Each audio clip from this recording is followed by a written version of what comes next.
before we part, 'tis I, mischievous and puckish Bart.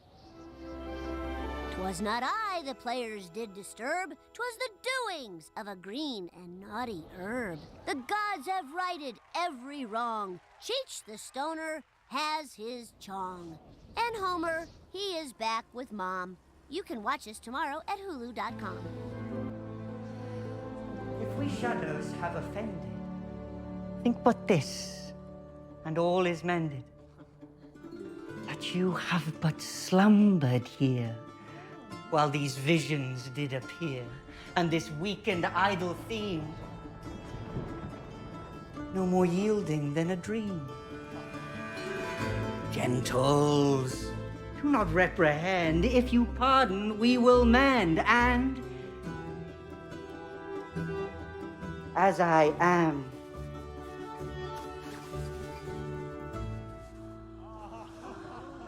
an honest extreme that has not been said already by just about everybody, except one thing that perhaps one should, one thing from an actor's point of view that one needs to be very careful of is that a huge amount of it is in rhyming couplets. Mm-hmm. And rhyming couplets, sorry, just adjusting the microphone. Rhyming couplets are a horrible trap for actors, because you get the titum titum titum titum titum titum titum titum titum titum titum titum titum titum titum, and you get this incredibly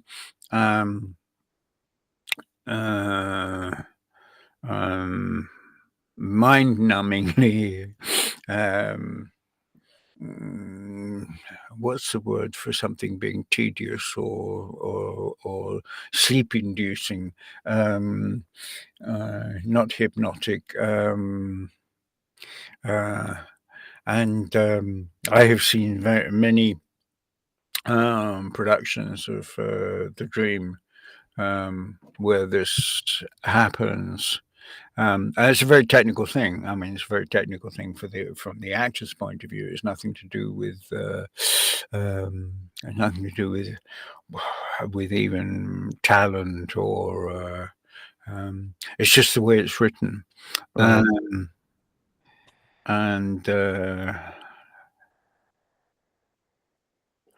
also so that's one thing. I mean, it can really send you to sleep if you're But wouldn't it be the actor's, I guess you could say, responsibility to kind of not make it so tedious and mind numbing, right? Because as you said, it's a trap that one could easily fall into. So shouldn't it be on the actor's part to try to enliven it, kind of add a bit of personality to it? Absolutely. I mean, that's why you have someone like Puck, because if you had like a regular person, obviously, if it was someone like Prospero, for instance, you would definitely start keeling over. But Puck, because he's such a lively creature, it kind of engages you where you have to stay with it, Mm-hmm.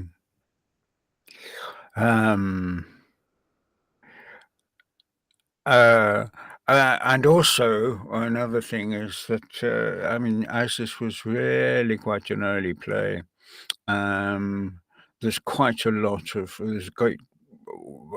Egeus' speech, if you go down to the around about line 25, 26, Egeus' speech is very long, and I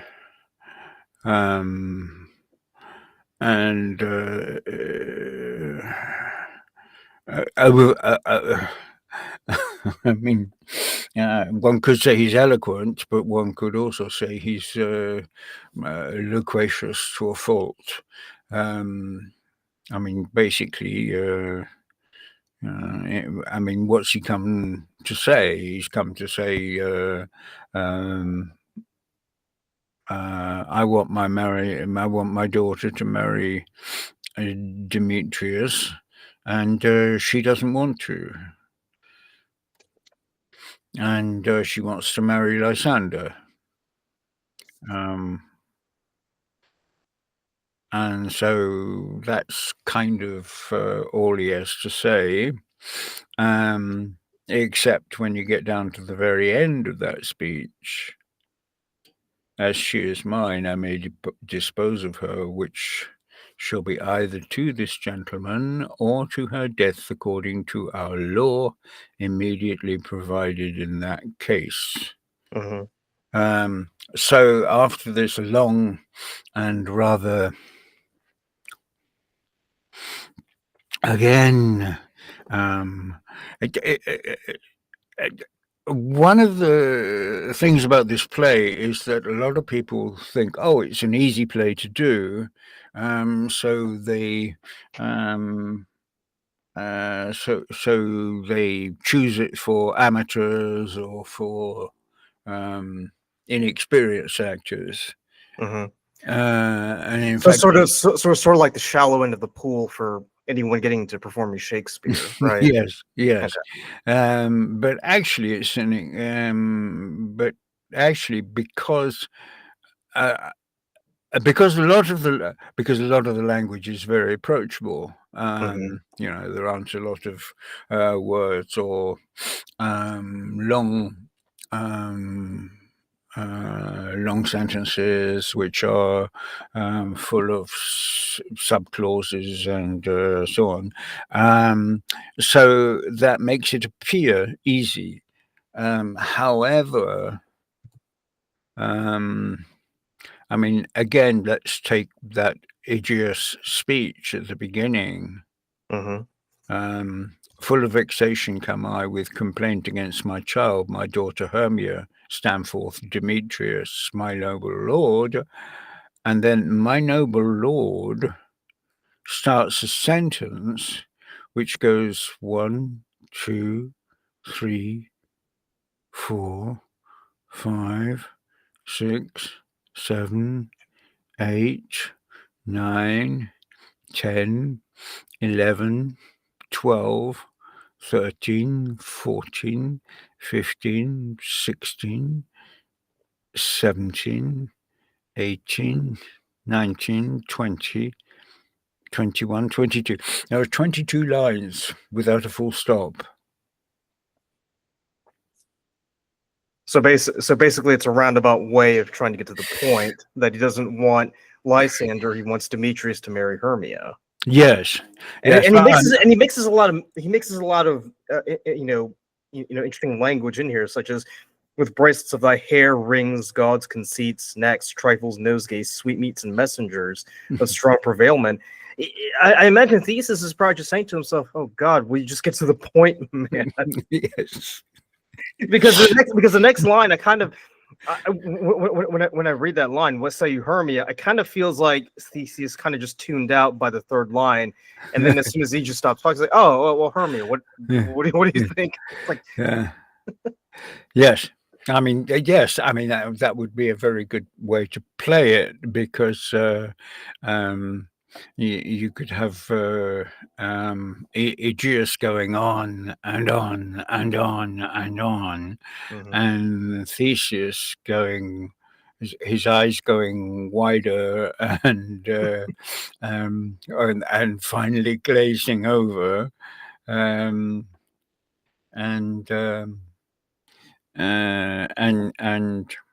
as you point out,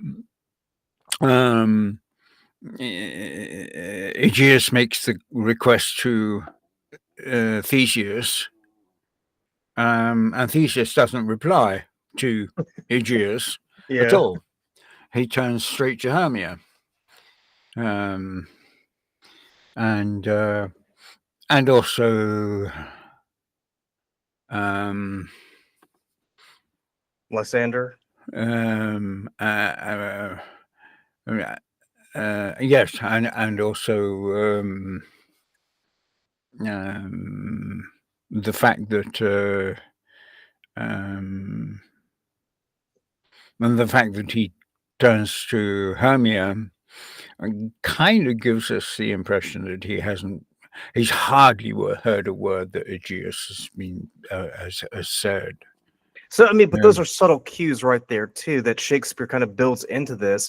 So I do want to go back to what you said earlier about how you know that when amateurs kind of dip their toe into Shakespeare, this is one of the first places that they get into to kind of to kind of acclimate themselves to how to perform Shakespeare. What are can you talk about like why it's deemed so easy to perform, and what are the pitfalls or traps that people kind of fall into without realizing? Okay, well, one of the reasons why it's chosen, I think, is because there isn't really too much challenge in terms of psychological, although there is actually quite a lot of psychological observation Right. in this play, which maybe often gets missed. But it's not psychological on the same level as Hamlet or Iago. Yes, right? exactly. And it seems to exist on a rather superficial level. Although I have my own ideas about that, because when you start tinkering with people's emotions, as we see later on in the play, with essentially magic, which one could also consider to be medication, you start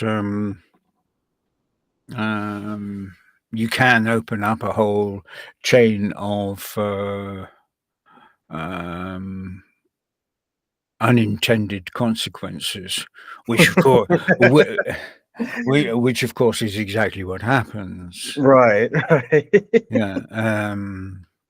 And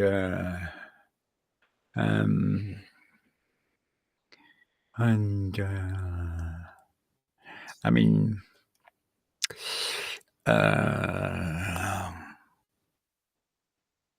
But those rhyming couplets that you talked about earlier, because you said that it's it can be very hypnotic. yes. When performed. Do you think amateurs kind of or newbies they could kind of fall into the trap of kind of reading it and missing the point of what's going on? Yes, I mean, one of the great traps of all performances of Shakespeare is that they become literature on stage rather than performance. Now, there is a very odd contradiction in the use of the iambic pentameter that Shakespeare excels in, because, I mean, if you let's take Egeus' speech, for love vexation come, I with complaint. Okay, so you have a line which is almost impossible to say in iambic pentameter. Because even if you take the very first beat, an iamb is titam, and it's impossible to make full of. So full of is a trochee.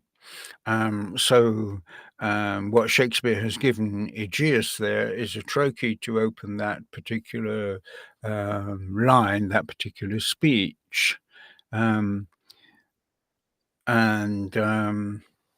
so an experienced actor will be aware of that full of vexation come I with complaint against my child, my daughter Hermia. There's a full stop. Okay, so although the iambic pentameter is there running underneath, if you actually let the iambic pentameter guide you, then it sounds actually much more conversational than if you refuse to accept the iambic pentameter and treat the whole thing as prose. Mm-hmm. So it sounds like Aegis isn't really following the flow, then, right? When he starts off I'm talking very technically about what the actor does faced with this. Okay. So if this were not iambic pentameter, if this were not verse, you would probably read it as full of vexation come I, with complaint against my child, my daughter Hermia. Okay. Whereas if you follow the lineage and the iambic pentameter as far as possible, what you get is full of vexation come I with complaint against my child, my daughter Hermia, which is actually much more conversational than treating it as prose. Again, if you take the next two lines, okay, so iambic pentameter, titum, titum, titum, titum. As another rule that I observe, as does Judi Dench and John Barton and just about everybody else, you never breathe in the middle of a verse line. Okay, so again, if you treat this as prose, stand forth, Demetrius. Breath. My noble lord, this man hath my consent to marry her. Okay.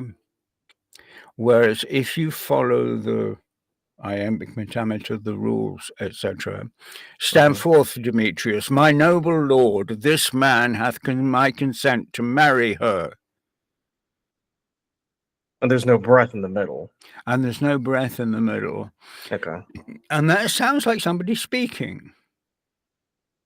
Stand forth, Demetrius. My noble lord, this man hath my consent to marry her. Sounds like to me, it sounds like somebody reading. Right. Stand forth, Demetrius, my noble lord. This man hath my consent to marry her. Now, it takes training and experience to be able to handle this verse in this type of way. Right. And again, if you treat that whole speech as prose, it becomes incredibly boring. But if you treat it, if you use the iambic pentameter and the rules, can I show you as by doing the whole speech as an example of what I'm talking about? Yeah, I do want to ask you something. So to go back to the point that that I was asking earlier about this being an introductory play for novices, would you say that this would be a perfect way to kind of introduce a young actor to the way that Shakespeare ought to be performed? Because as you said in Egeus' speech, it's very easy to read it as prose or to read it as a speech, as opposed to letting the iambic pentameter kind of guide you and make it more conversational, more natural than if you were just standing up, on a stage and just reading from a book, Well, that's kind of the problem, because the people who choose to do this play with beginners tend to be, I'm not trying not to be rude here, English teachers. Academics, yeah. Well, yes, I mean high school English teachers, yes. Right. Yeah, yeah. Oh, it's time. It's high school. It's time for the high school play. Let's put on a play. Oh, let's do a Shakespeare. Oh God, we don't want to do Hamlet. We don't want to do Macbeth. Too bloody. We certainly don't want to do Titus Andronicus or Or Othello. or Othello or The Taming of the Shrew, because of all the problems with sexism. Oh, let's go for Midsummer Night's Dream. That's nice and It's very PG. yes, yeah. Except, I mean, of course, even this opening sequence with Egeus threatening to have his daughter killed if she doesn't marry the man he says. Yeah, that's true. A certain amount of problem there. But it would sound like to the conversations we had previously, it sounds like the English teachers and academics kind of miss the point about how the iambic pentameter needs to flow. So I imagine you would need someone who's very experienced, or someone who's performed Shakespeare for a long time, a veteran, to kind of guide these students into how to perform it properly. Otherwise, it does become just like another stale high school rendition that people quickly forget and resent. Resent, I don't know. I mean, people quickly forget, yes, unless you've got some extraordinary decor and costumes, scenery and costumes. True. Which might compensate for. So you see, I think it's a much underrated play for its own virtues. Now, all sorts of people have done all sorts of fantastical productions of it, not the least of which is Peter Brook back in the 60s. But the thing with someone like Peter Brook is that he is, or was, forever guided by the text. So no matter how fantastical his imagery was, working with his designer, it was the text. It was the text. And Peter Hall followed in his footsteps, as did John Barton. Right. And they were all that generation.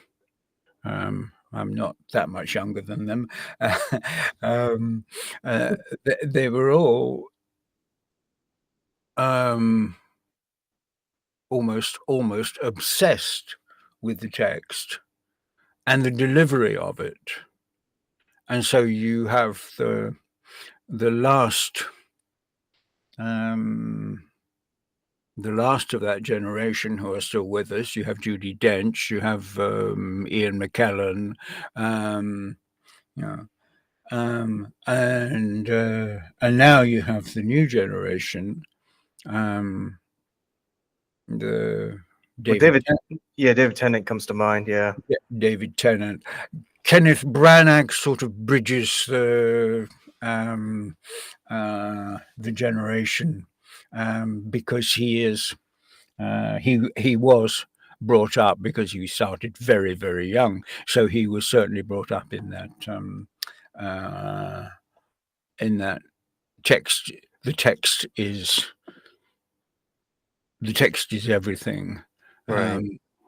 But then you get to the modern actors, and you get David Tennant and Cumberbatch, and Simon Russell Beale, maybe. no, Simon Russell Beale, I would say, is part of the old school. Okay. Well, he's my age, and then some.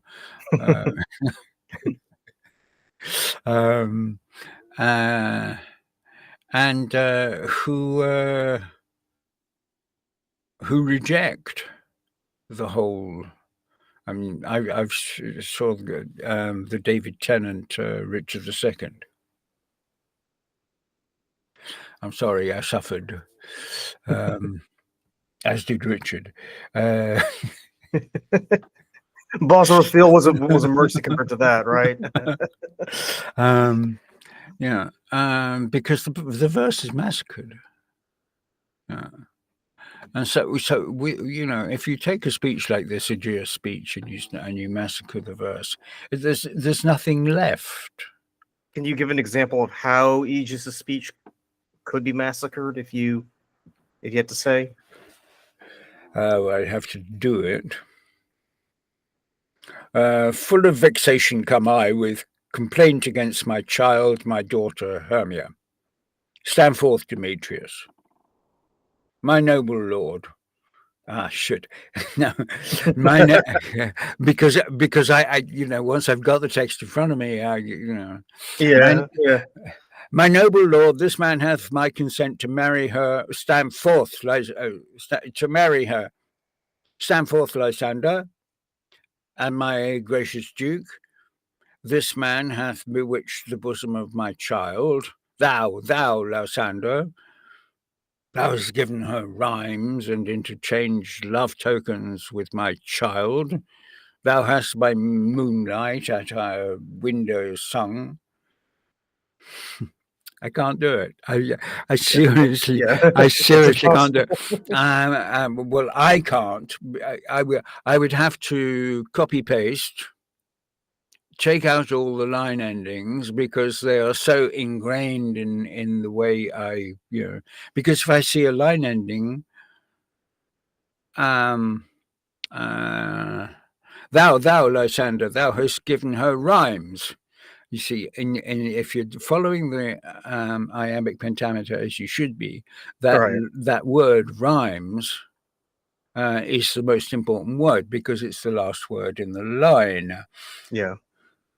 So if you turn it into prose, thou, Lysander, thou hast given her rhymes and interchanged love tokens with my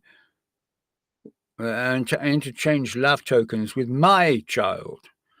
Thou hast by moonlight at her window sung with feigning voices of feigning with feigning voice verses of feigning love, and stolen the impression of her fantasy with bracelets of thy hair, rings, gauds, conceits of strong prevailment in unhardened youth. With cunning hast thou filched my daughter's heart, turned her obedience, which is due to me, to stubborn harshness, and my gracious duke, let it be it so.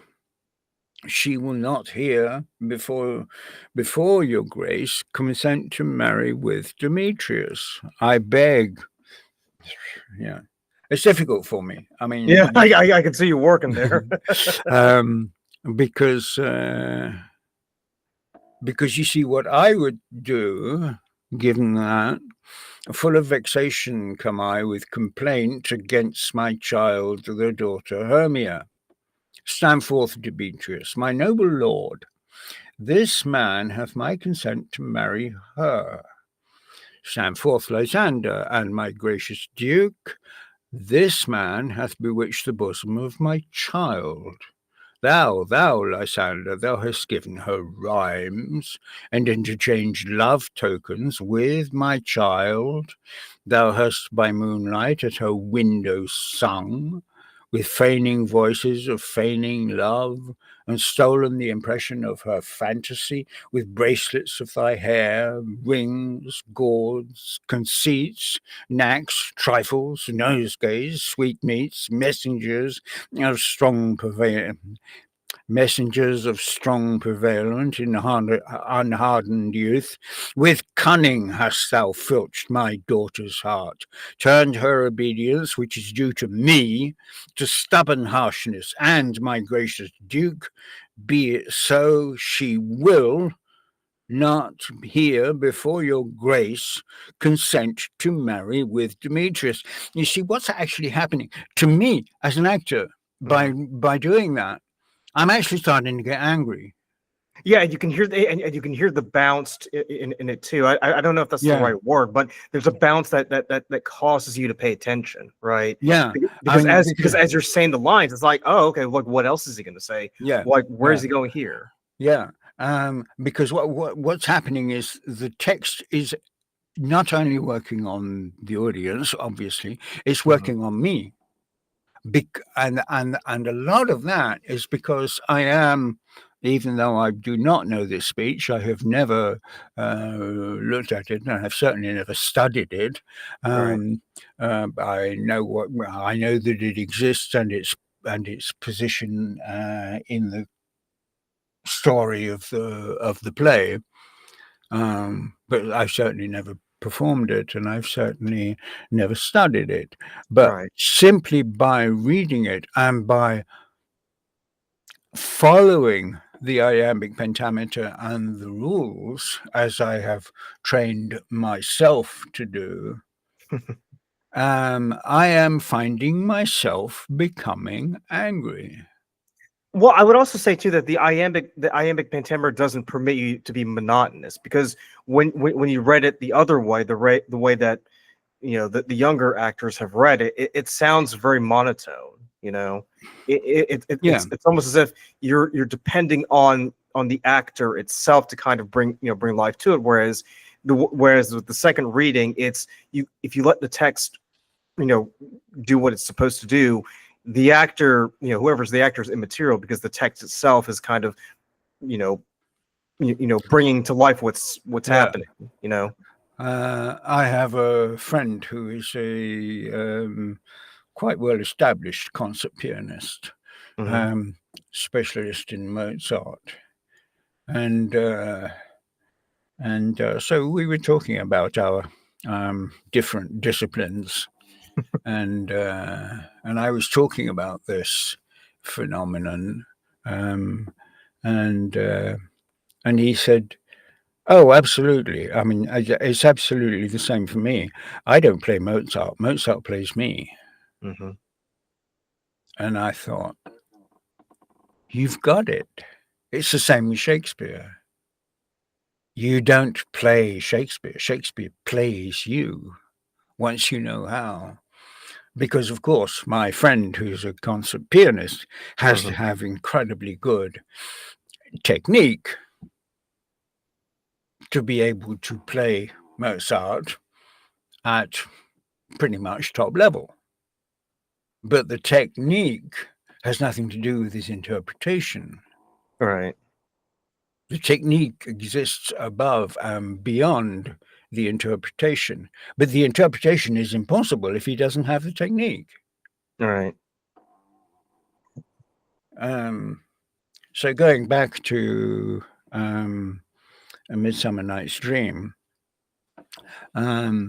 it's one of the most incredibly complex stories of perhaps any of the plays.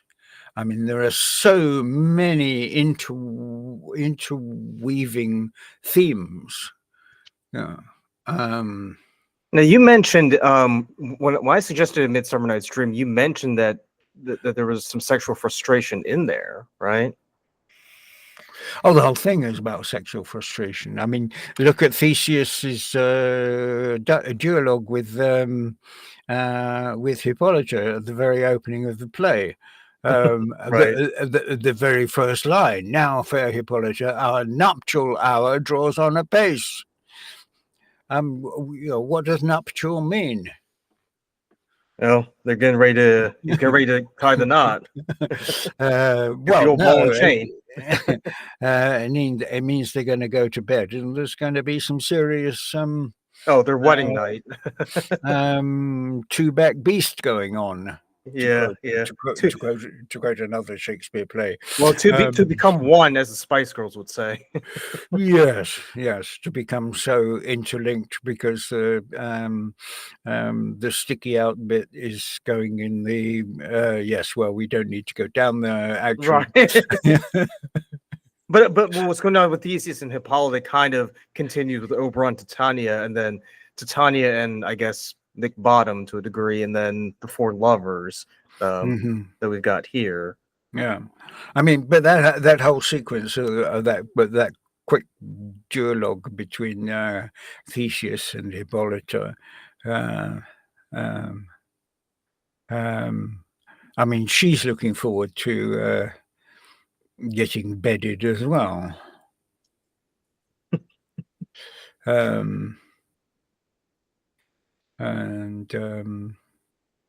God, I saw one performance of Midsummer Night's Dream. Yeah. And this opening sequence started out with Theseus and Hippolyta in post-coital rapture in bed. Oh, wow. Sorry, have you actually read the play, Mr. Director? I mean, it kind of makes the opening lines kind of moot when you think about it. You know. Yes. I mean, just look at that. Again, one of the things to look at when you're faced with iambic pentameter is that last word of the verse line. Theseus, hour in slow desires, dowager revenue. Hippolyta, night, time, bow, night, solemnities,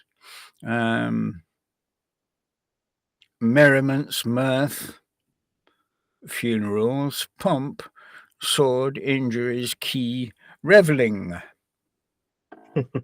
Yeah, I mean, it's all about having a damn good time, isn't it? Yeah. Well, apart from the funerals. Well, I guess it depends on whose funeral it is, you know. Yes. Yeah. Okay, so that opening, so the first scene, Act 1, Scene 1, is all obviously exposition. Mm-hmm. And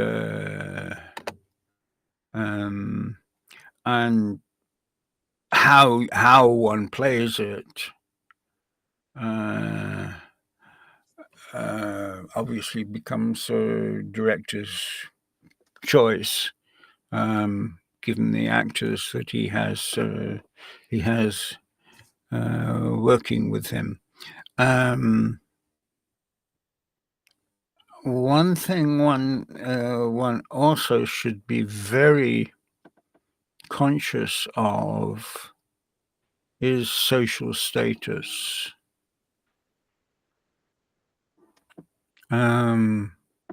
Because Theseus is the Duke. Mm-hmm. So by whatever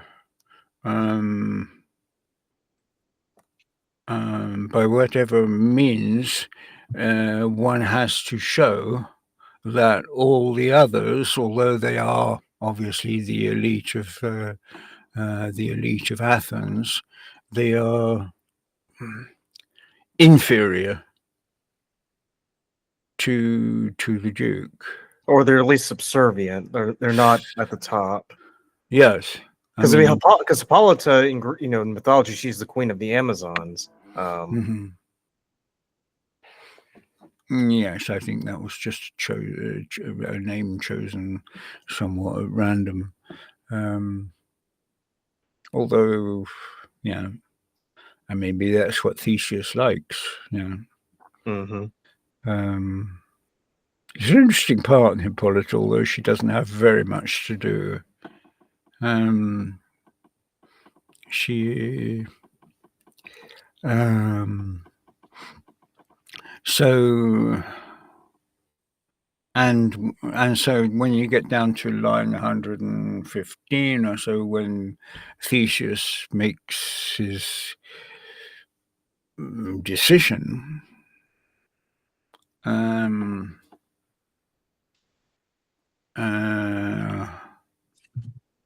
and exercises his authority and power,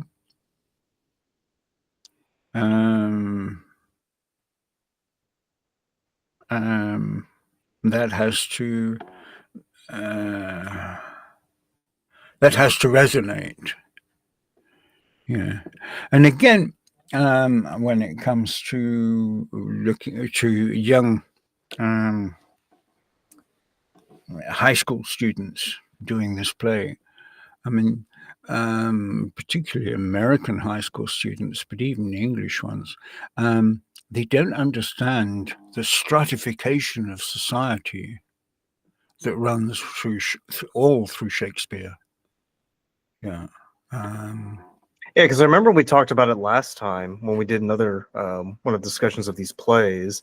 That I think it was Measure for Measure, I believe, where we were talking about the way that society is structured, and that there's very much the sort of there's an understanding that that there are some lines you don't cross when it comes to class. And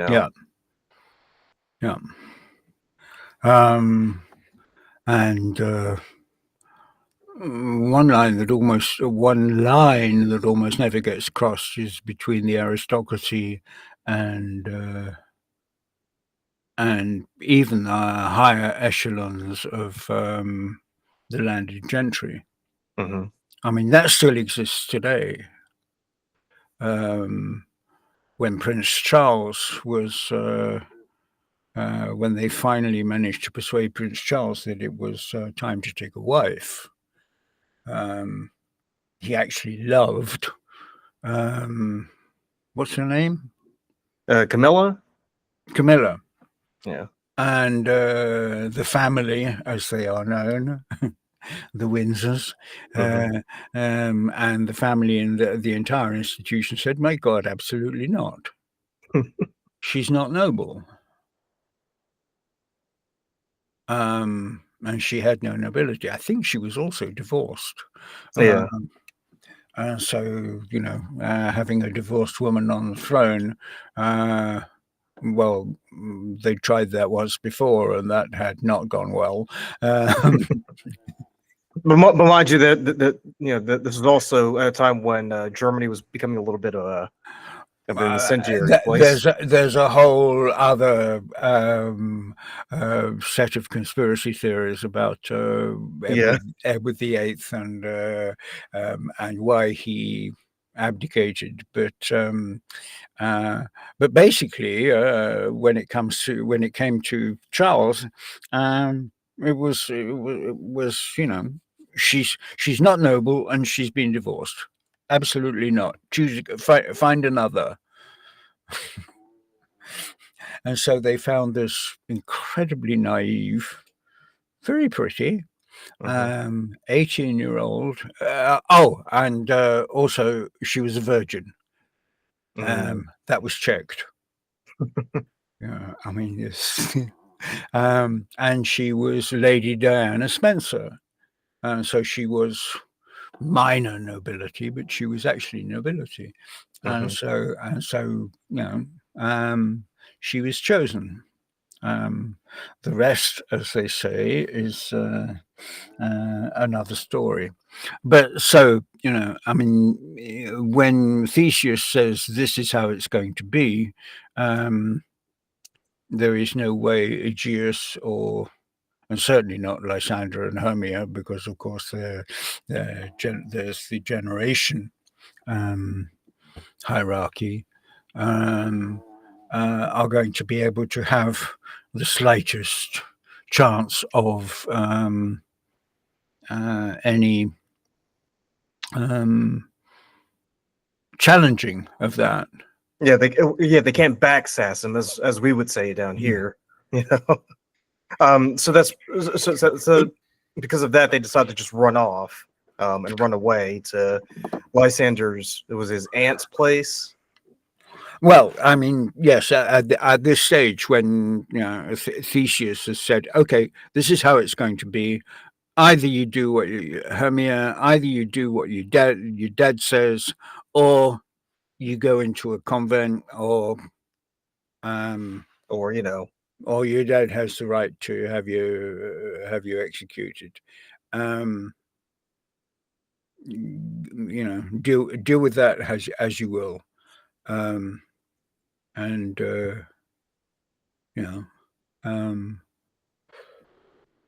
That's how it is. All right. There's no room for debate. There's no room for discussion. There's no, he's the Duke, and that's what he said, right? And again, I feel sometimes for young people, but that's not fair. It's if the teacher in the classroom says that's how it is, that's what it's going to be. Mm-hmm. It's not a democracy, in other words. Yeah. The high school kids particularly will probably call for a debate. Yeah, and they lose focus on what they were trying to do with this play as a result. Yeah. And so, that whole concept of I'm the boss, that's how it is, and that's how it's going to be, and there is no room for debate. Right. Whereas when it was performed, during Shakespeare's time, it probably made sense because that was the attitude that everyone had. Yeah. And I think too, it's the fact that people kind of lose sight of context because, like you said, a student in 2025 reading this will probably say, well, this isn't right. This is a violation of their free speech rights. It's like, well, that doesn't really apply to the story here because that concept really didn't exist. And if it did exist, it existed only for those at the top. Anybody else at the bottom, well, they're shut out of luck, really. Yeah. So I'm the boss. That's how it's going to be. Deal with it. And so. Yes, so we go on to the Lysander and Hermia scene, which follows, which has the immortal quote: "The course of true love never did run smooth," which has been taken not actually out of context, just within the context of Lysander and Hermia in this particular situation. Yes, they have true love, and they're in deep doggy doo-doo. Really, because they're in love. They want to get married, and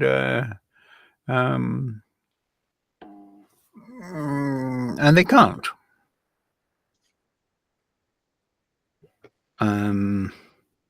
So,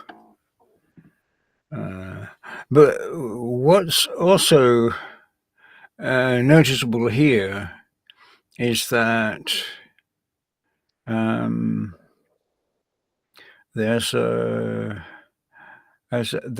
sequence of lines around about 140, 40, 41, 42. O cross too high to be enthralled too low, O else magnificent, masgrift in respective years, O spite too old to be engaged too young, or else it stood upon the choice of friends, O hell to choose love by another's eyes. That's extremely difficult to do because they've got to pick up. Yeah. They've got to pick up each other's lines. Yeah, it's rapid fire dialogue. Yeah. I mean, it's got to be table tennis. It's not even tennis; it's table tennis. Because at this point, it's two people sharing one mind.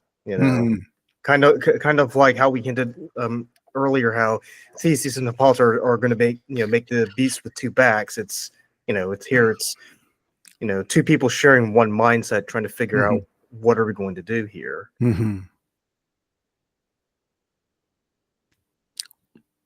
And I mean, if you take those lines, you could swap them over. Lysander and Hermia. Hermia says Lysander's lines. Lysander says Hermia's line, and it would change. It would change nothing. Right.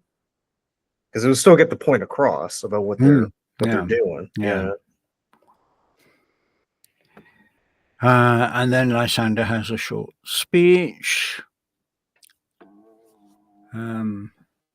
Again, which gives the rest of us a breath, including Hermia. And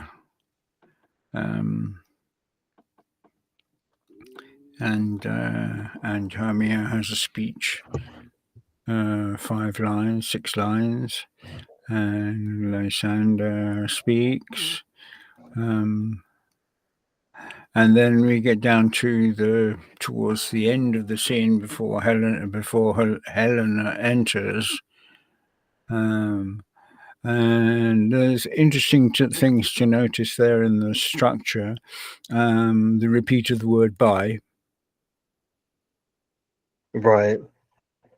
By his best arrow with the golden head. Yeah. Okay. I swear to thee by Cupid's strongest bow, by his best arrow with the golden head, by the simplicity of Venus's doves, by that which knitteth souls and prospers love, and by that. So, and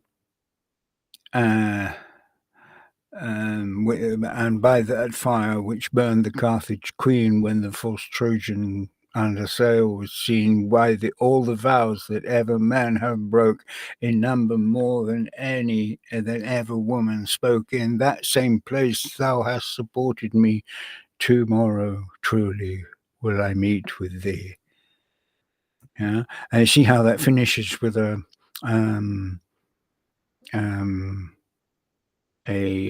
rhyming couplet. Right. And the function of rhyming couplets is important because it's very often used as a cue, either that the scene is going to end or somebody is going to enter. And it also gives a sort of finality to what I've just been saying. In that same place, thou hast appointed me, tomorrow truly will I meet with thee. Me, thee. Yeah. Keep promise, love. Look, here comes Helena.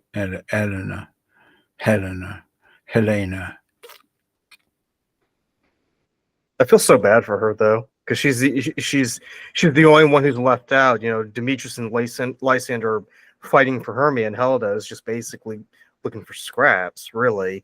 But it comes kind of comedic later on, as we'll see. But Helena loves Demetrius. And Demetrius is betrothed to. Helena loves Lysander. Right. And Lysander only has eyes for Hermia. And so if you look at that opening line, enter Helena, Godspeed fair Helena, whither away. I mean, she's obviously, the staging is that she comes in, she sees the two of them together, and she starts to leave. Yeah. And then with Catherine from Taming of the Shrew type tongue, she turns on him with quite a lot of vitriol.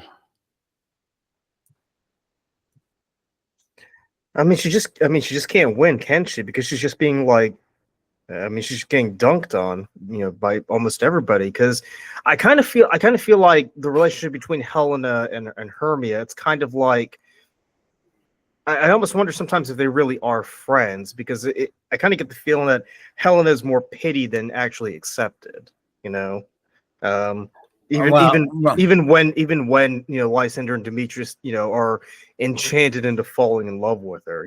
She's just so used to being beaten down. She's like, oh, no one could possibly like me. Like, what's wrong with you people? Even I wouldn't like me. I think that kind of very much depends on the performance, on the production. True. Yeah. True. And that there was, when they were growing up, when they were early teens, they were inseparable. I mean, this is how I interpret it. Right. When they were growing up, when they were early teens, they were inseparable. And then Lysander and Demetrius came on the scene, and as they got into late teens, because I think they have to be late teens. I mean, this is not the behavior of 25-year-old women. In any case, in either case, yeah. These are 16, 17, 18-year-olds. And when Lysander and Demetrius came on the scene, that's when everything started to go tits up, because you've got two boys and two girls. Fine, that can be a very interesting foursome, except two of the boys go for one of the girls. Lysander and Demetrius both go for Hermia, and Helena goes for. Hang on, I get confused. Helena goes for no. Helena, no, because you've got two girls and two boys. Okay. Yeah. Lysander and Hermia are okay. And Demetrius and Hermia are betrothed to each other.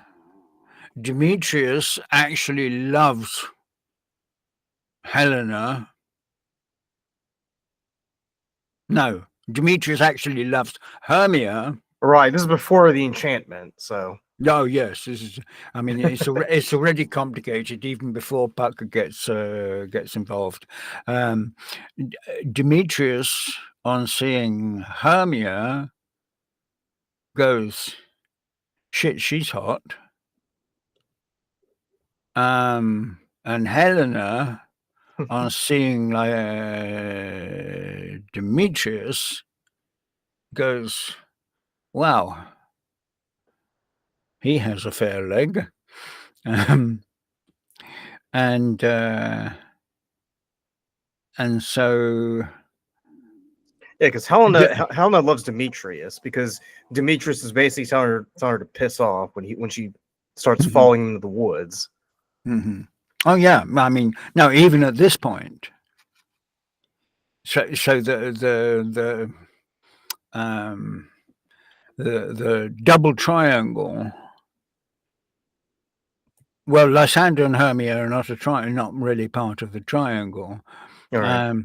The triangle is Demetrius loves and is betrothed to, according to the will of his future father-in-law. Demetrius actually loves Hermia. And Helena loves Demetrius. And she's angry with Hermia because You've already got one guy. You've got Lysander. Why the hell do you want Demetrius as well? And Helena says, I don't. I'm not interested in Demetrius. I'm interested in Lysander, but it's Demetrius who wants me. He managed to get Egeus on side to kind of back him up, as it were. But that hasn't stopped Hermia at all. I'll admit, like it is kind of tricky to kind of figure out who likes who. You kind of have to pay attention to the text. Do you think it was equally confusing for those watching it at that time, figuring out like who was with whom or who wanted to be with who? I think it's only confusing when it's on the page. I think when it's on stage, it's perfectly clear. Okay. In fact, I saw a production of The Dream done by a Spanish company with only 6 actors. Oh, okay. And they had 1 meter wide panels. And so they would go off as one character and come back. They would go behind the panel as one character and come out again as one of the others. And the characters were determined by vests, by jackets, so you could whip the jacket off and put and presumably I'd love to have seen backstage what was going on, because it must have been almost as well rehearsed as what was going on in front of the stage. Because and it was the jacket that represented the person, the character, right? So Lysander would go off as Lysander and come back on as Puck. Just, literally like that. Did they like say anything to let you know like which color was for which character? Did they say in the program like red is for Lysander and green? No, it became obvious. It became obvious in the exposition. Oh, okay, gotcha. Yeah. And so, not speaking more than about half a dozen words of Spanish, and yet I followed totally, because I know the play, because and because it was so well done, it was so clear, and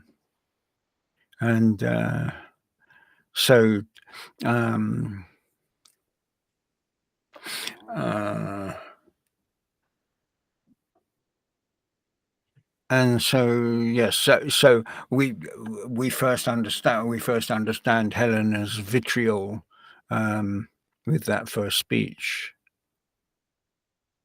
and again you have and then a bit further down you have between Helena and Hermia, you have another table tennis match. Yep. Yeah. The more I hate, the more he follows me. The more I love, the more he hateth me. Yeah. It's very rapid fire, Yeah.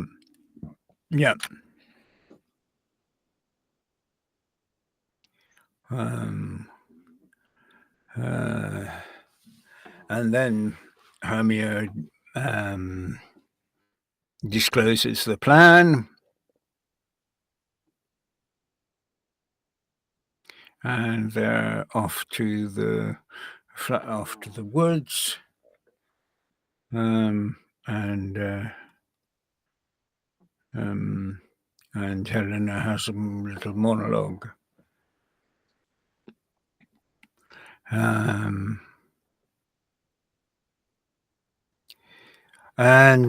so this is when things get complicated, because Helena, knowing that Hermia, that Demetrius loves Hermia,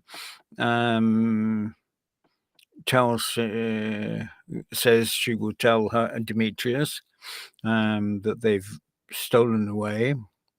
I will go tell him of Hermia's flight, and so and then to the wood will he tomorrow night. And you see, that's an example where we have a whole series of rhyming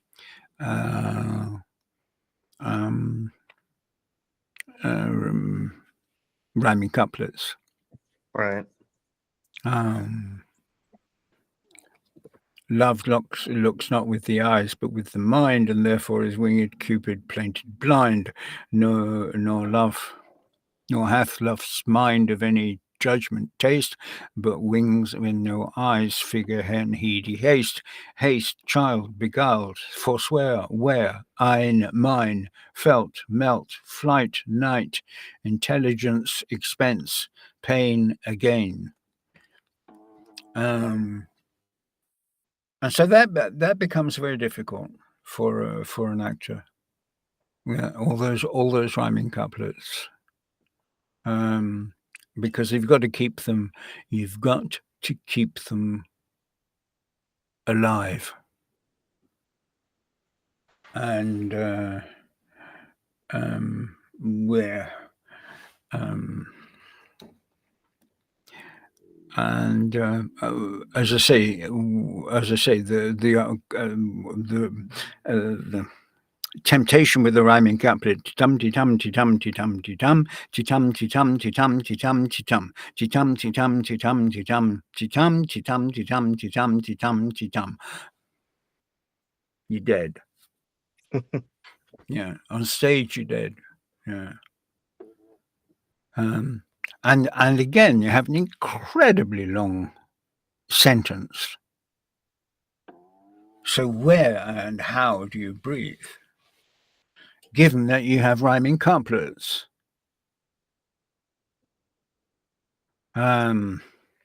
So, yeah, that's for, I mean, that's a technical workshop. All in and of itself, that one speech.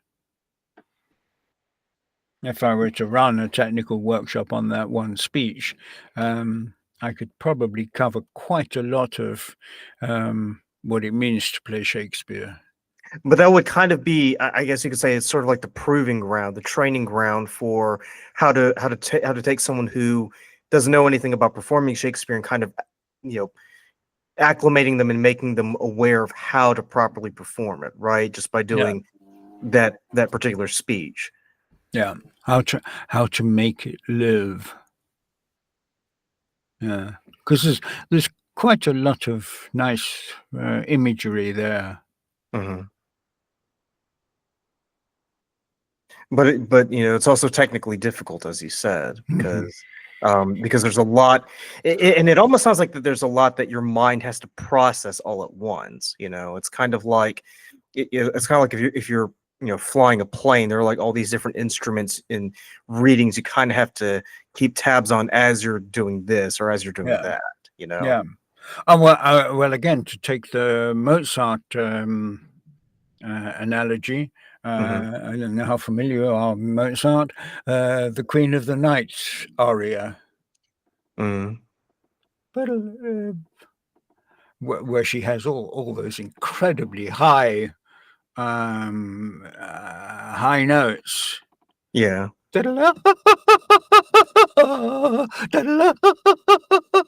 It's very technical. Yeah. God, I mean, you can't do that if you learn to sing by singing Bob Dylan songs. No.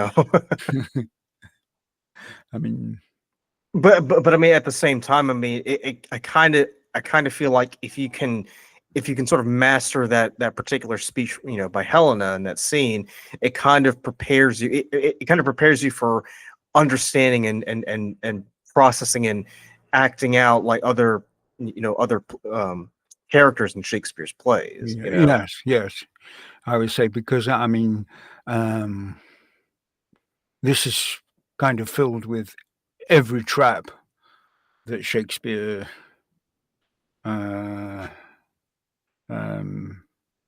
gives. Do you know if there are any other plays that kind of do something similar to what he did in Midsummer Night's Dream, or is this like very unique in which he kind of Oh puts yeah, all these yeah, traps in yeah, there? yeah. I mean, very often. Um,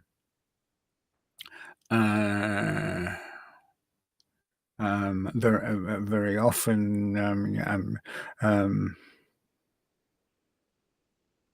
I mean, there's one I can think of in Hamlet. Oh, what a rogue and peasant slave am I, which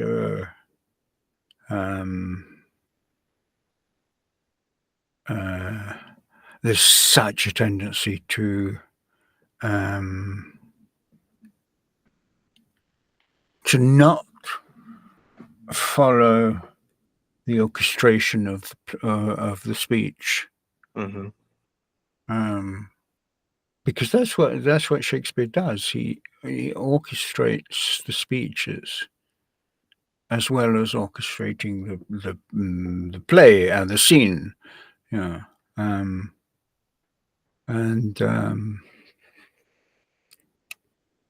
I mean, if I were to,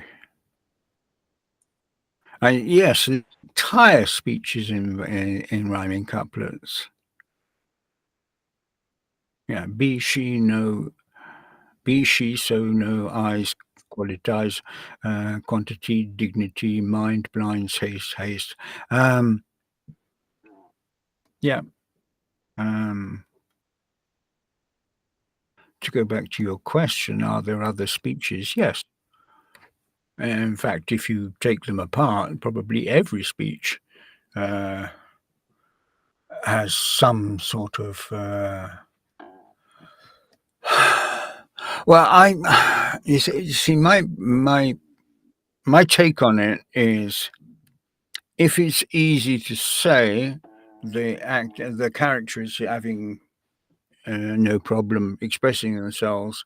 If it's difficult to say, then the character is having difficulty expressing themselves. Right. That is a general rule. But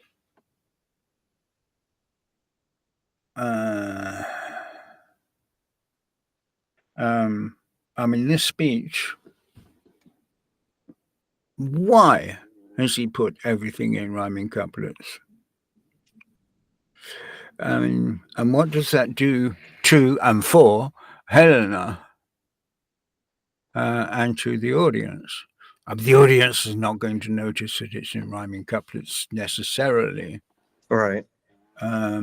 Particularly if the actor is doing his job. And yet, they have a flavor. Rhyming couplets have a flavor. And I'm not sure that I can actually put it into words. Yeah. Although the play is the thing wherein you catch the conscience of the king. I mean, there is a finality to that, and the use of the rhyming couplet there really is, yeah, okay, yeah. Yeah, it's very concise and it kind of gets to the point. It's very punchy, you know. Yeah. I mean, that's what a rhyming couplet does. It brings things to a close. So this speech, for some, I would say personally, inexplicable reason, he has given to Helena the whole speech in rhyming couplets. Okay. Deal with it.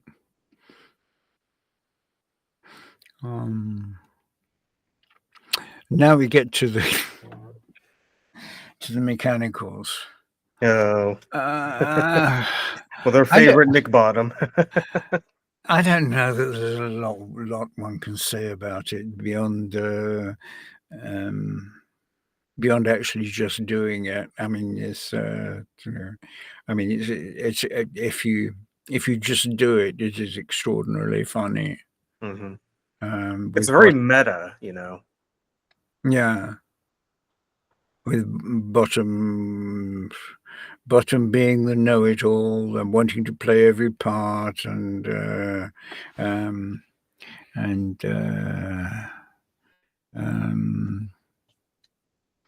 showing off, and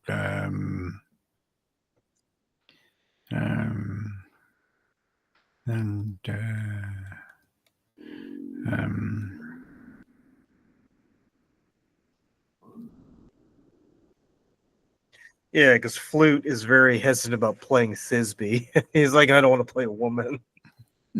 I just thought it was a very funny exchange going on all around. Yeah, because bottom's because at your point, bottom very much showing off, and when you think about it, like all the other actors are probably thinking, "Oh God, what an ass!" And then later on, he becomes an ass. The very embodiment of who he is, which is perfect. Yes, which is, I mean, in English, we say an asshole. In French, you say in American, you say an asshole. And you sir are an ass. It does mean donkey. It doesn't in English. It does mean donkey. It does not mean right. It doesn't mean a butt. Yeah. Yeah. We have the distinction in English between arse, A-R-S-E, which is your rear end, and an ass, which is a donkey. Well,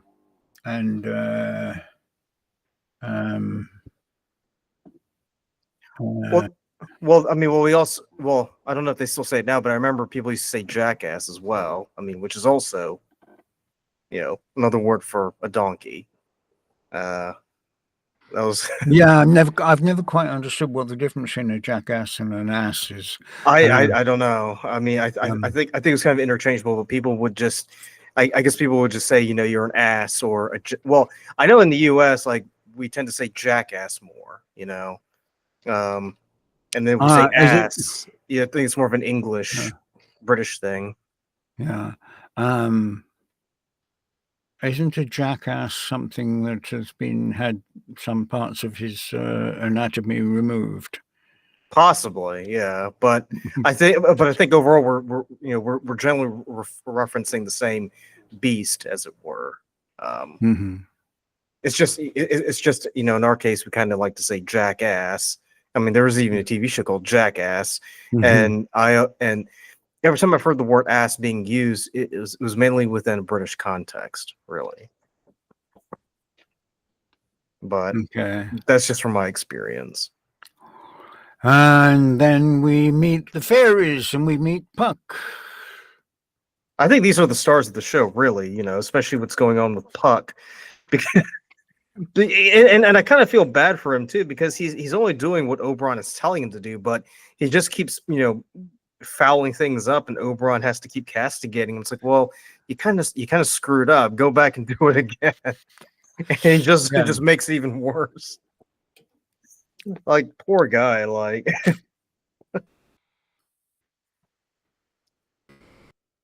okay. I don't know. How long do you want to go on? I mean, we can go on for as long as you need to. You just need to be out by 1 o'clock on my end. Okay. Which is in 40 minutes. Yeah, roughly around that. Yeah. But I am enjoying the very technical aspect that you're going about that, because it's one of those things that when you think about Midsummer Night's Dream, to your point, you never think of it as something that's complex, but when you actually dig deep into it, it's like, wow, there actually are a lot of things that that you kind of have to be aware of, because if you're not, Okay. Well, let's go technical. The fairy does not speak in iambic pentameters. She speaks in trochean tetrameter. Really? Okay. Okay, there's 4 to a line, not 5. Now, what? Now, is there a difference in the way that it's delivered from iambic pentameter? Like, is there a little bit more breathing because of? Totally different in the way it's received, Okay. because it becomes the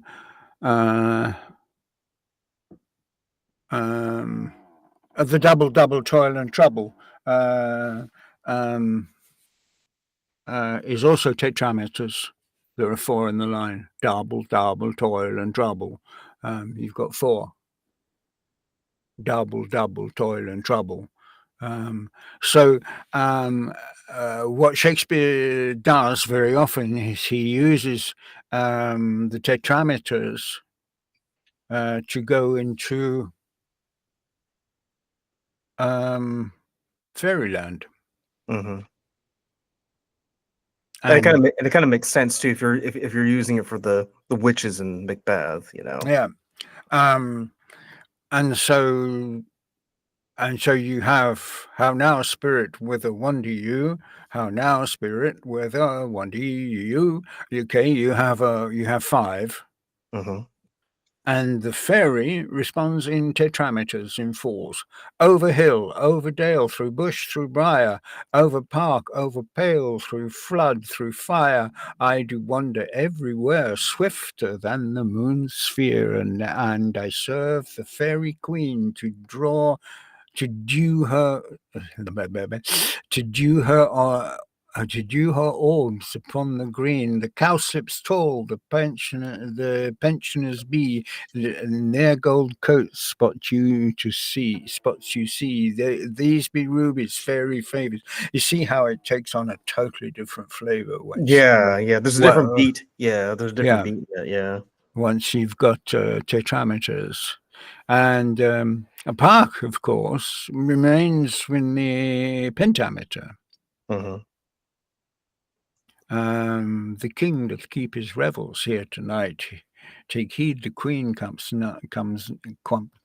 take heed the queen come not within his sight, for Oberon is passing fell and wrath, because she has as her attendant hath.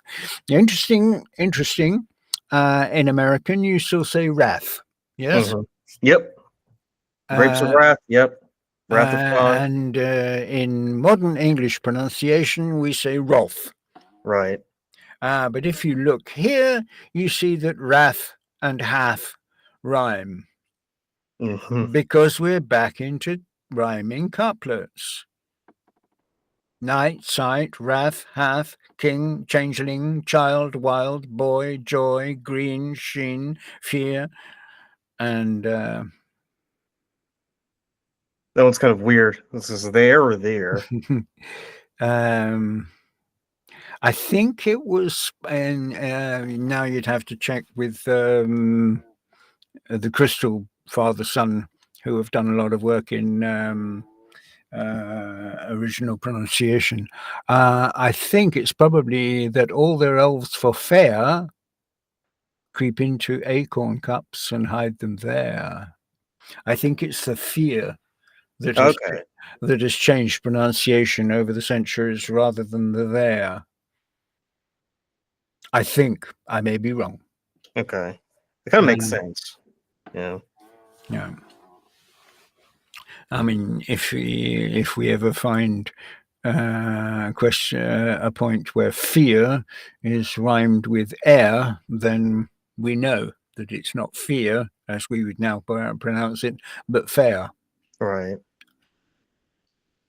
And the fairy picks up on Puck, drops her tetrameters four beats, and picks up on his 5 beats. Either I mistake your shape and make inquiet, or else you are that shrewd and knavish sprite called Robin Godfellow. Are not you he that fights the maidens of the villagery? Skim milk and sometimes labour in the quern, and bootless make the breathless housewives churn. And look at them. I mean, all these rhyming couplets all the way down. I kind of like the fact that that the fairy starts off it's almost like the fairies are speaking a different language, and then when Puck comes in, starts speaking iambic pentameter. It's like, oh, okay, I gotta switch to this in order to communicate because that's the language you're speaking. Kind of reminds me of that of Allo, where where you have the two British pilots, and Michelle speaks in her British accent to communicate with the two pilots. That's what it reminded me of.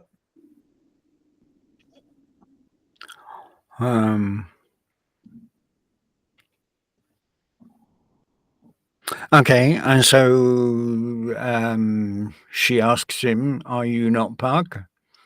Are not you he? Thou speak'st aright. I am that merry wanderer of the night. I jest to Oberon and make him smile." So he goes back into pentameter, but we're also still in constant rhyming couplets. Mm-hmm.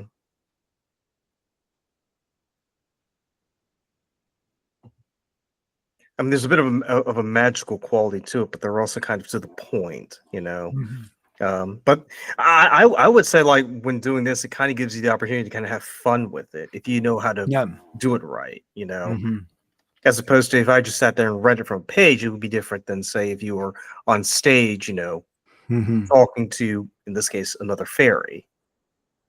Yeah. So it sounds like so Oberon basically, from what I understand, you can correct me here, he basically just wants to get even with Titania because she wouldn't let him have a changeling for himself, right? So that kind of kicks off the whole misadventure that we see for the rest of the play up until the end when Puck says, "Well, I screwed up, but everything's made right again. So I hope you enjoyed yourself." Yeah. Which does open the question of child trafficking. Oh yeah, with the because it's an Indian changeling boy. Yes, and I think if I remember rightly, Titania ended up looking after him because his mother died, and something happened to his father. So changeling kind of meant orphan. Okay, because I always thought it meant like a shapeshifter, just because we're talking about magical creatures. Oh no, I think he's a human. The changeling, the boy. Okay.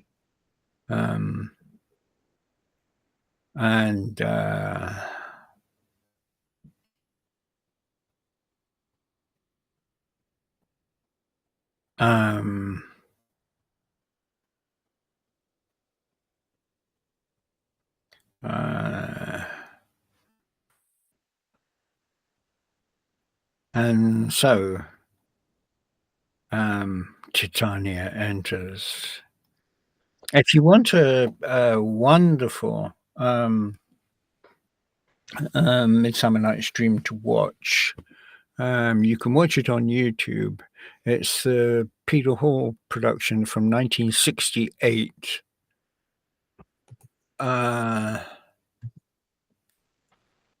With Helen Mirren as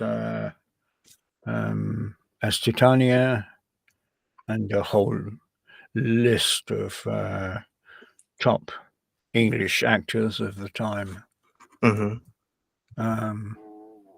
It's a film version of RSC, Royal Shakespeare Company production, although it's a film. It's not not captured on a stage. It's actually a film. Yep, I see it here. Yep. Plus 2 hours, really. Okay. Yeah, it's very nice. It's extremely well done. And Diana Rigg it too. Okay. Yeah.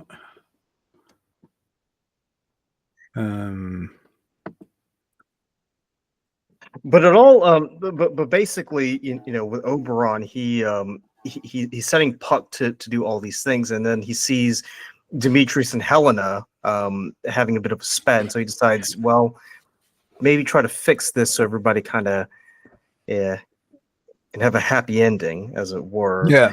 And I think that's where and that's where the comedy really kicks in. Is once you get to that point, because before then it's kind of, if you think about it, it's kind of really sad because Helena is like, left out of this whole I guess I wouldn't say love triangle, but she kind of needs some love because Lysander and Demetrius are very much smitten with Hermia. So so once you get to that point where Puck starts to intervene, that's when things start to get more comedic, and that's when it becomes the comedy that we all know and love. Well, yeah, I mean, but we have comedy here because, comedy and horniness. Yeah, exactly. Because Oberon's getting horny, and Titania's saying, no, Nuki. And let's not forget, Lysander also wants to lie down with Hermia, and Hermia's like, "Well, you go lie down over there." Let's not. I mean, like a fresh here. that sense of horniness runs right through the play all the time. I mean, yeah.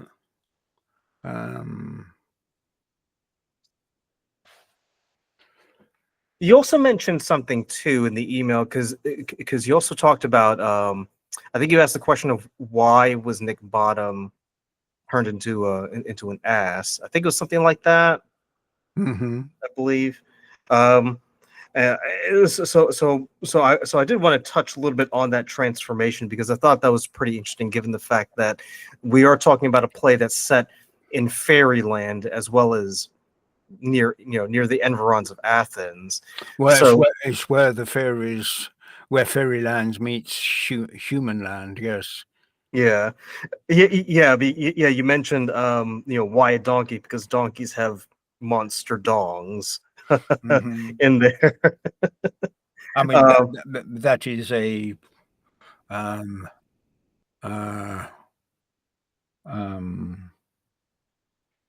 cliche, a received cliche. I just want to talk about one thing. Go to a line just after Titania is exited. Okay. Well, go thy way, thou shalt not from this grove till I torment thee for this injury. You with me? Yep. Okay. My gentle Puck, come hither. Thou rememberest that once I sat upon a promontory and heard a mermaid on a dolphin's back uttering such dulcet and dulcet and harmonious breath that the rude sea grew civil at her song, and certain stars shot madly from their spheres to hear the sea maid's music.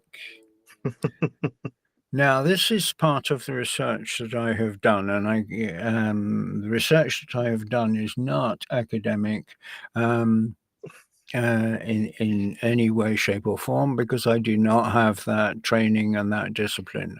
However, I did come across something which kind of blew me away because, as I say, quite a lot of Shakespeare I know, if not by heart word for word, but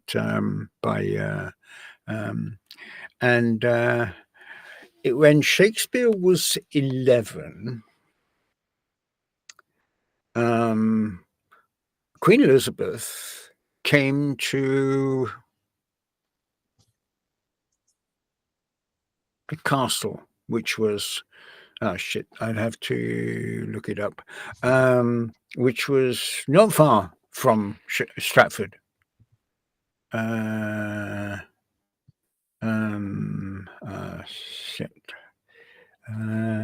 See if I can find. You said the castle wasn't too far from Stratford. Is it Kenilworth? Kenilworth, indeed. Okay. Yeah.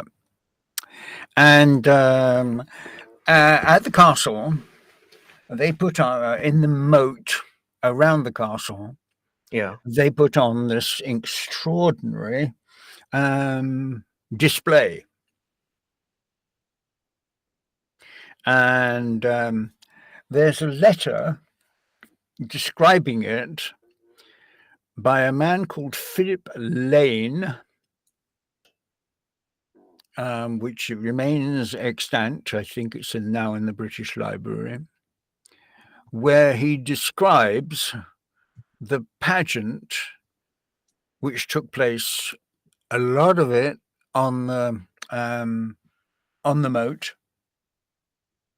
and there was a mermaid on a dolphin, and lots of singing and fireworks. Okay. And Shakespeare was 11 when this happened. And it's an extraordinary coincidence, if it's just a coincidence, that this little sequence should show up in Midsummer Night's Dream.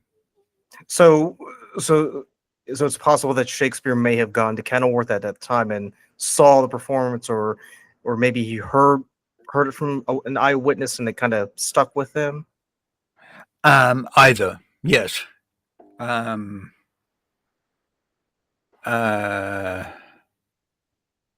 But if you read the Philip Lane description, it's not as poetic as Shakespeare, but it has all the same elements. The mermaid on the dolphin's back singing the rude sea grew civil at her song, and a huge firework display.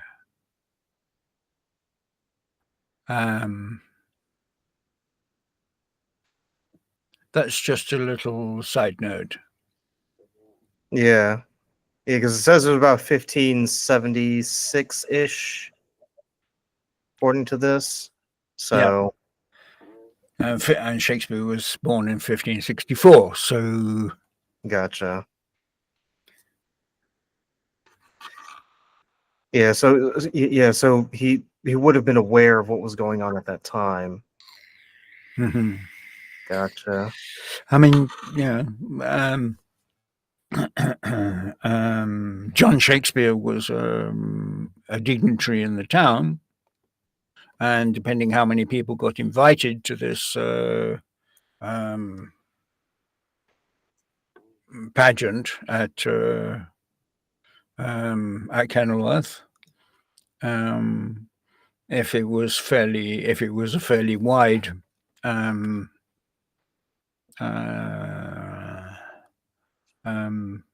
invitation, he would certainly have been there. Mm-hmm. Yeah, I mean, one of the things we forget about John Shakespeare, about Shakespeare, both John and William, is that they both married into the landed gentry. They were upper class. By marriage? Yes. Okay. Yeah. But, I mean, if you're landed gentry, you don't let your daughter marry a peasant who bales hay. Yeah. John Shakespeare made some fairly bad financial mistakes, but that's not the point. I mean, that's I mean, people, upper class people, do make financial errors. This has been known. Right. They also make costly military mistakes too. So. Yes. Yeah. So anyway, so that's one of the things. A little side note to that, to this play, which I always enjoy sharing with people, because particularly those who say that Shakespeare from Stratford could not have written the plays. Yeah, well, okay, yes, other people would have been there too. So maybe the I mean, they say Edward de Vere wrote the plays. Well, maybe Edward de Vere was there as well, but yeah, I mean, must have been, if you're 11 years old, must have been pretty impressive. Right, and it would have stuck with you, Yeah. for most of your life. Yeah. Um, I mean, was there? I mean, what actually prompted you to dive into this research for this particular line? Because it just seems pretty mundane in the fact that it just sounds like Shakespeare being Shakespeare, really. Yeah.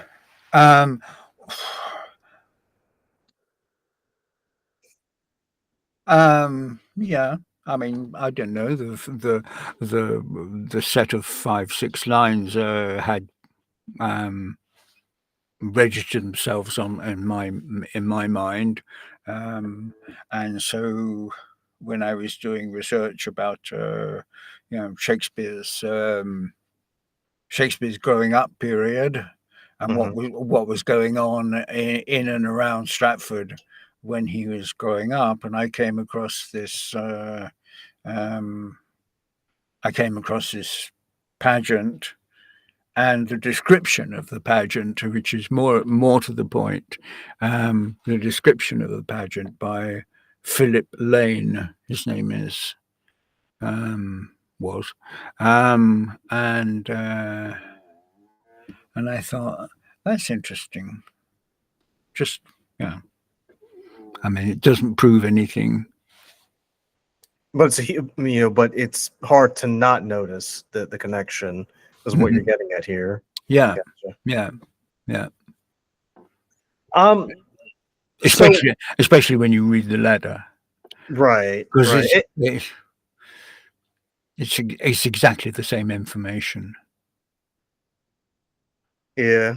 Since once I sat upon a promontory and heard a mermaid on a dolphin's back uttering such dulcet and harmonious breath that the rude sea grew civil at her song. I mean, if that's not pretty vivid, from your childhood, I don't know what is. But what else can we say about Puck and Oberon? Because I think in itself, I mean, you would think the play is about 4 lovers and Theseus and Hippolyta getting ready for marriage.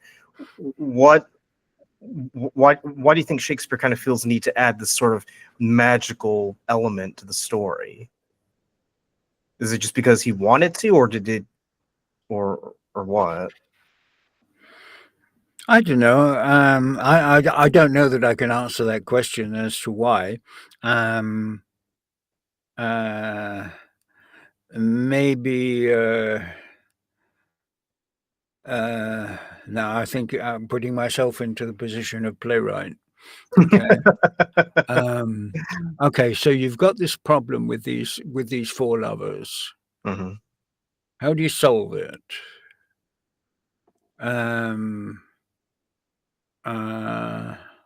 How do you get? I mean, this is a comedy, so we need to have a happy ending. So, I mean, one way of solving it would be have one of them commit suicide, or Demetrius kill Lysander, or vice versa. Right. But that's a different play. That's Romeo and Juliet. So how do you solve this problem? What happens if you take the whole thing into a fairyland environment? And the imagination goes wild, because once you're into a fairyland environment, there is absolutely no limit, right, to anything, as we know with Harry Potter. Well, also too, because I mean, it's set in the woodlands, so it's not really set in Athens itself. It's set in and around Athens. And it kind of, and if you think about it, it kind of speaks to this sense of innocence, really, because the woods for the most part are untamed, wild, but they haven't been touched by man. They're not turned into like these stone, buildings that you see in cities where everything's kind of monolith. Yeah. I mean, the only real threat is a wild boar. Certainly in England, don't get in the way of a wild boar who is pissed off because you will not come out the best. They're pretty. They're pretty formidable. Yeah, they're feisty little guys. Yeah. And once they're at full speed, I think there were bears. I think there were still bears in the woods in 16th century, but mostly real problem is a wild boar. If you piss him or her off.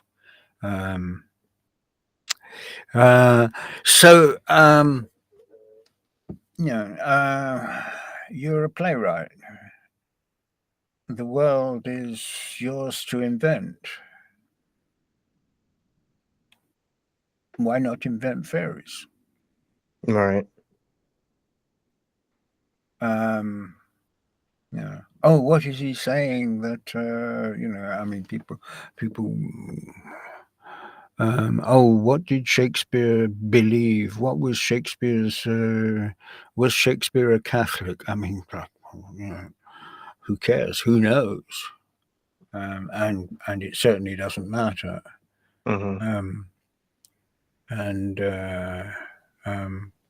But no, I can't give any cogent answer to the whole fairyland aspect of Midsummer Night's Dream, except that it's a dream. Right. And maybe he had eaten on the insane route that takes the reason prisoner. And maybe he smoked something. I mean,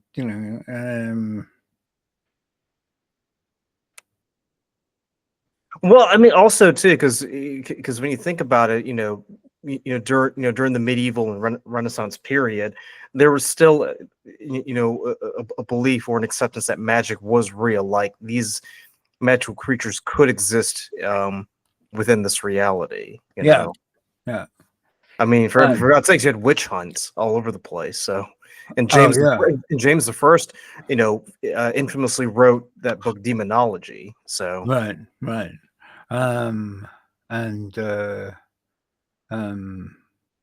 And elves at the bottom of the garden, and I mean, of course, in Midsummer Night's Dream, they're all terrible. They're all very benevolent. There's no nastiness.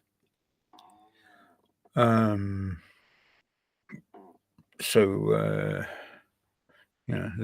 no witches. As such. Well, that's the other play, but there's a lot of magic in it, nevertheless. Yeah. But it's played to comedic effect because you have that mix up between who loves Helena, and then Nick Bottom spends some time as an ass before everything gets made right all over again. And I do love that speech that Puck gives at the end. And I think it's a pretty well-known speech because I see it performed, or adapted in modern, television shows and movies all the time. Now, is that speech, is that in the usual iambic, or is he like leaning more into the tetramic that you were speaking of earlier? Where are we? Near the end, where he says, "If we shadows have offended, but think." The very end. Yeah. Hang on, let me scroll down because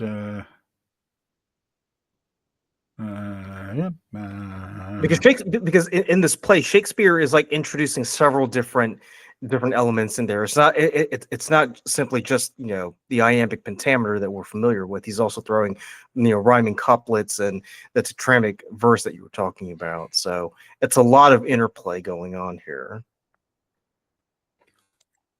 If we shadows have offended, Mm-hmm.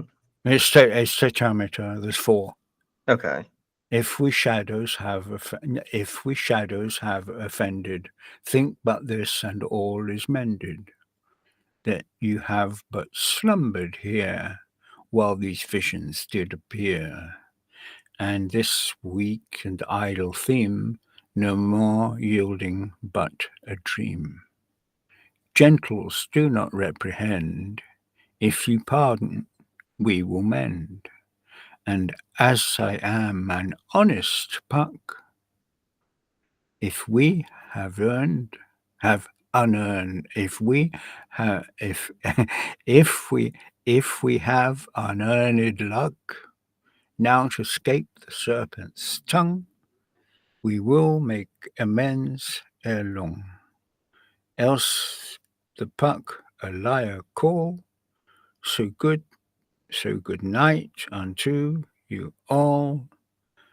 Give me your hands if we be friends, and Robin shall restore amends. Okay, rhyming couplets, tetrameter, and extremely ethereal.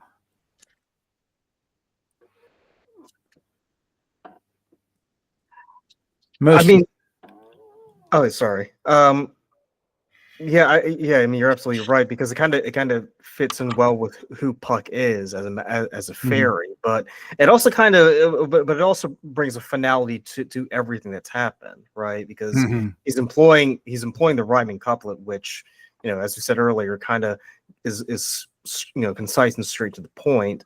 But I do have to ask, so was Shakespeare adept at tetramic verse, or was he just more comfortable with iambic pentameter because it felt more natural and conversational? He was certainly adept at it, as we see in Macbeth, and he used. The thing about iambic pentameter is that it is. I mean, if it's well spoken, it is incredibly conversational. In fact, I mean, quite a lot of what we say, without even thinking about it, is iambic pentameter. I'd like a cup of coffee and a piece of cake. I'd like a cup of coffee and a piece of cake. It's so natural to English speaking rhythms.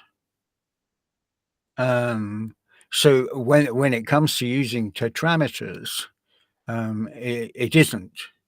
If we shadows have offended, no, it doesn't sound like conversation. It sounds like recitation, or something, as we can say, something maybe ethereal. Maybe is the word. It's a language for something else, someone that's not for poetry, right? Many English poets use tetrameters. Did they use it in the Fairy Queen? By Spenser. Do you know? Not sure. Okay. Not sure. I'd have to check.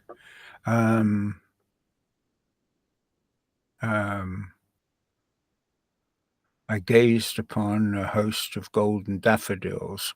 That's 5. I'm trying to think of another poet off the top of my head, which is either pentameter or tetrameter. Now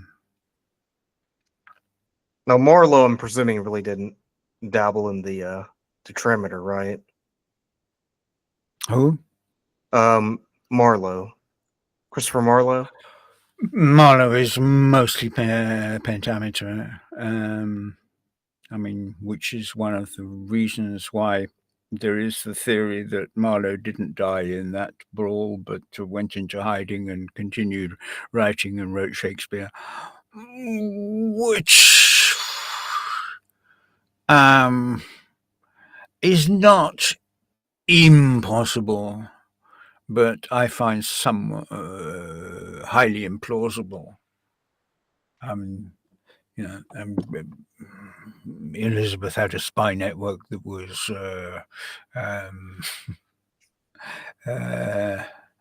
as good as anything the CIA ever dreamed up, and I don't think he could have stayed hidden, not for that long. Yeah, they would have found him. Yeah, at some point. Yeah. But if one looks at Marlowe as a precursor to Shakespeare, I mean, if you look at Edward II by Marlowe and Richard II by Shakespeare, you can see an awful lot of crossover. Yeah, especially in their themes too. Yeah.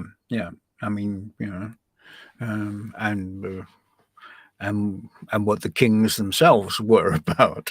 Right.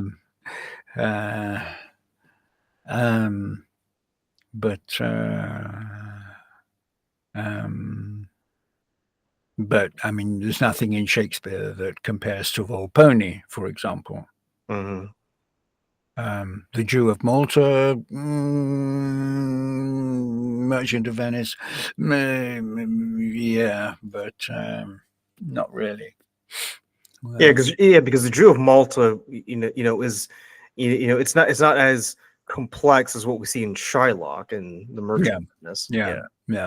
Have the Jew not eyes? That's it kind of humanizes the outsider, as opposed to what Marlowe does is kind of, more of like would you say parody, or more following the common trope of the day when it came to these kinds of plays? Well, personally, I would say the Jew of Malta is very much holding up a mirror to the anti-Semitism of the time. Quite brutally. There are those that say the Jew of Malta is an anti-Semitic play. But my take on it is that, yes, there's a huge amount of anti-Semitism in it, but that's exactly the point that Marlowe was making. It's a bit overt, kind of. Yeah. Whereas Shakespeare's got more subtlety. Whereas Shakespeare's Merchant of Venice is extremely complex. I mean,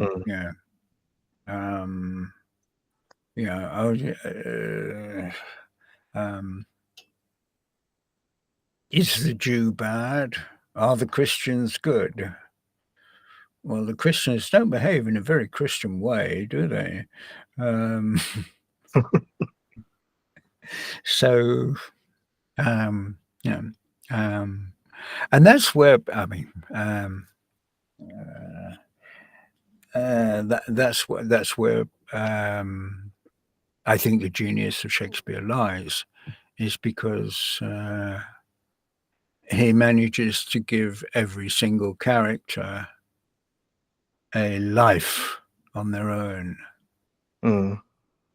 Yeah, I mean, I see wonderful threads on Facebook, who was Polonius? And you get 20 different interpretations. And everybody says, this is what Polonius was. This, he was a bumbling fool. He was a shrewd diplomat. He was all of those. He was a Svengali character, Well, aren't we all? True. Yeah, I mean, how do you behave in front of your boss if you work in a hierarchy? And how do you behave in front of your wife? Unless your wife happens to be your boss, and then well, in some cases that's true. Yeah. But I mean, like to wrap up a Midsummer Night's Dream, I mean, what we see here is something that is both grounded in reality and yet could be set in another place. You know, No, it's where the human world meets the fairy world. Right. And the fairies can see the humans, but the humans can't see the fairies. Although Bottom, once he's got his ass head on, can. I mean, he's got to if Titania's going to fall in love with him, you know? Yeah. And what goes on between them? Only one can speculate, really. So I was going to